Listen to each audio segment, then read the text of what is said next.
Communist പാർട്ടിക്ക് അതിനകത്ത് തർക്കമേയില്ല, സംശയവുമില്ല. ആ സ്ഥാനം CPIക്ക് അവകാശപ്പെട്ട ഒന്നാണ്. അവിടെ കീഴ്വഴക്കം പറഞ്ഞുകൊണ്ട് ഒഴിഞ്ഞു മാറി പോകാൻ ആർക്കും കഴിയില്ല. എല്ലാ കീഴ്വഴക്കവും മാറിയിട്ട് വന്നാൽ മാറിയേ തീരും. കീഴ്വഴക്കമല്ല വലുത്, രാഷ്ട്രീയമാണ് വലുത്. കീഴ്വഴക്കമല്ല വലുത്, LDF ആണ് വലുത്. കീഴ്വഴക്കമല്ല വലുത്, ഒന്നിച്ചു നോക്കാണ് വലുത്. അതുകൊണ്ട് CPI പറയുന്നു, പദവിയുടെ വലുപ്പമല്ല, സ്ഥാനമാനത്തിലെ വലുപ്പമല്ല, അവിടെ സ്റ്റാഫുണ്ട്, ശമ്പളമുണ്ട്, കാറുണ്ട്, വീടുണ്ട്, അതൊന്നും ബാധകമല്ല.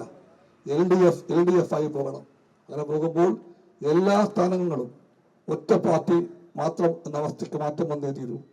സ്ഥാനങ്ങളെല്ലാം എത്ര വലുതാകട്ടെ ചെറുതാകട്ടെ അതെല്ലാം പങ്കുവെക്കപ്പെടണമെന്ന് CPI ആഗ്രഹിക്കുന്നു. നാം CPI നിലപാടെന്ന് വ്യക്തമാക്കാൻ ഞാൻ ആഗ്രഹിക്കുന്നു.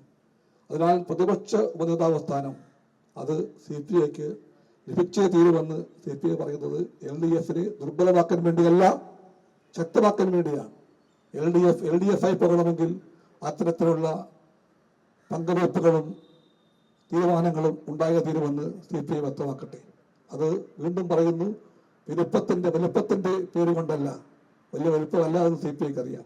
മുഖ്യമന്ത്രി പട്ടം വേണ്ടെന്ന് വെച്ച പാർട്ടിക്ക് എന്ത് വലുപ്പം ഒരു പ്രതിപക്ഷ ഉപനേതാവ് സ്ഥാനത്തിന് അത് വലുപ്പമുള്ള കാര്യമല്ല.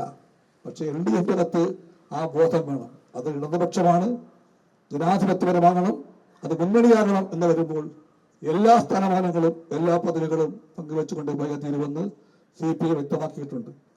അത് CPI പരസ്യമായിട്ടല്ല ആദ്യം പറഞ്ഞത്, ഏറ്റവും മാന്യമായി ഏറ്റവും നേരായി ഈ കാര്യം എല്ലാ സ്നേഹത്തോടും കൂടി CPM ചർച്ചകളിലാണ് CPI വ്യക്തമാക്കിയത്.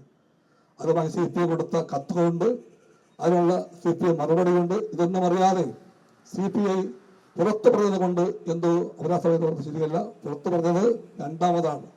ആദ്യം പറഞ്ഞത് അകത്ത് തന്നെയാണ്. അകത്തും പുറത്തുമെല്ലാം എന്ത് കാര്യങ്ങൾ എപ്പോൾ പറയണമെന്ന് എങ്ങനെ വേണം പറയാമെന്ന് നല്ല ബോധ്യം CPIക്കുണ്ട്. ആ തിരിച്ചറിവ് CPIയെ PK പഠിപ്പിച്ച പാഠമാണ്.